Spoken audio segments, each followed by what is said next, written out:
All right, this episode is really going to be about where your ads can go sideways in a big way. It's going to be very visually oriented. So if you are listening to this on our podcast, you might want to hop over to YouTube and search Tyler Williams Marketing, and then boom, you should find my channel and be able to watch there. But I go through pages on the internet in order to show you how the back end of the internet sometimes will take your ads and run amok with them in a way that doesn't work for you. It only works for Google and the publisher of that content. So let's dive in and take a look.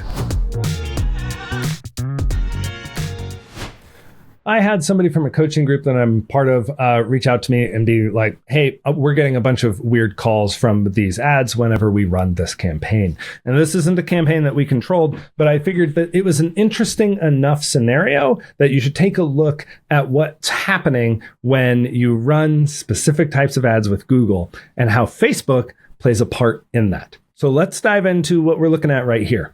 So essentially, what they were doing is they had a Google Performance Max campaign set up. And if you know much about Performance Max, then you're probably already understanding what's going on. So what happened, though, is whenever they would activate that campaign, it would activate calls in a language that they didn't serve.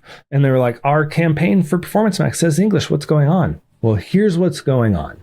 So what happened is on Facebook, they were able to track it down to this ad that is running on Facebook. And it's got a little learn more on it. I don't speak Spanish. I didn't translate it.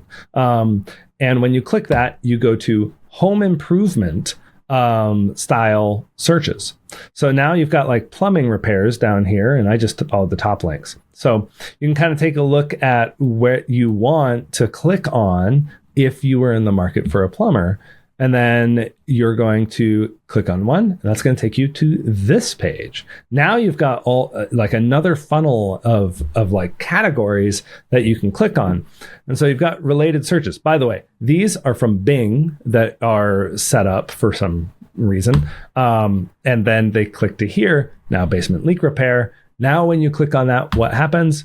You get this. So what's interesting is earlier, only one of these showed up. Now we have two. But what is happening is I'm going to tipsandchoices.com, and they have a specific page that is rotating out an ad block that is fulfilled by Google. So when you have a publisher has the ability to put AdSense into their content. Like I could do this for my page, it just wouldn't make much sense. But what I can do is I can say, cool, let's populate this block, and then Performance Max by its nature and the way that it's structured will try and fill this with the data that I give it, which is headlines, descriptions, images, video. It depends on what I allow on this page that I might control. So somebody built this page in order to try and serve these ads. They get paid when somebody clicks this ad. Google gets paid when somebody clicks the ad. The clients or the people who are showing up in this likely do not get anything good. And this is why you really need to be careful about running Google ads. And honestly, to some degree, trusting big tech platforms and their ad categories. Like this is some of the problems that you run into. Google is notorious for having holes like this and not actually doing anything about it because it helps their bottom line by having these leaks in it. So, but this is also why we don't really recommend Performance Max for people, because while it's an interesting concept, you can see how somebody was able to utilize it in order to fulfill their needs and not necessarily your needs, and how Google's not exactly fighting it either. So in the grand scheme of things, should you run Performance Max? Probably not. I wouldn't do it if I were you, especially if you are not somebody who runs Google ads in general. Now, there are ways sort of like around this to help the campaigns learn and understand where they need to go. But for this guy, he was just running Performance Max himself. And so he didn't know that he needed to make sure that his conversion tracking was good, that he had audiences built out, that, or, ways and guardrails for this thing to happen. And so what I recommended was, okay, stop this campaign if you're not getting enough good calls out of it.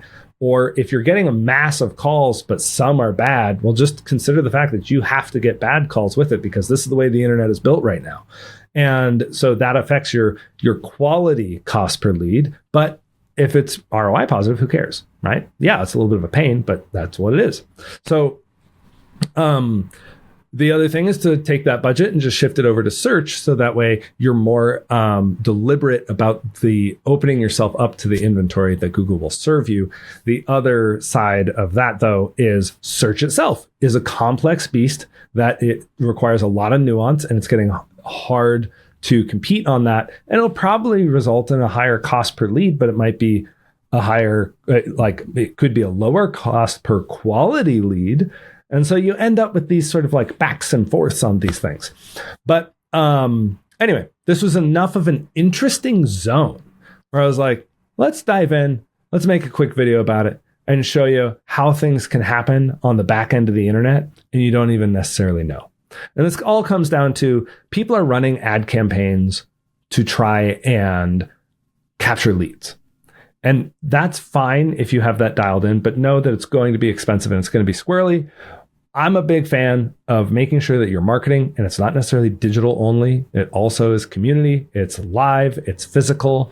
Those things, when you start layering them on top of each other and you make an impression and a presence and you're building relationships through quality communication and saying interesting things on the internet, you are going to build awareness and you're going to build a beeline of psychology right to your business instead of relying on platforms like this that you don't really control. And they have a place, but you got to temper your expectations with the way the world is built, the internet is built, and the way people behave up here in their headspace. Hope this was interesting. You take care. Have a good one.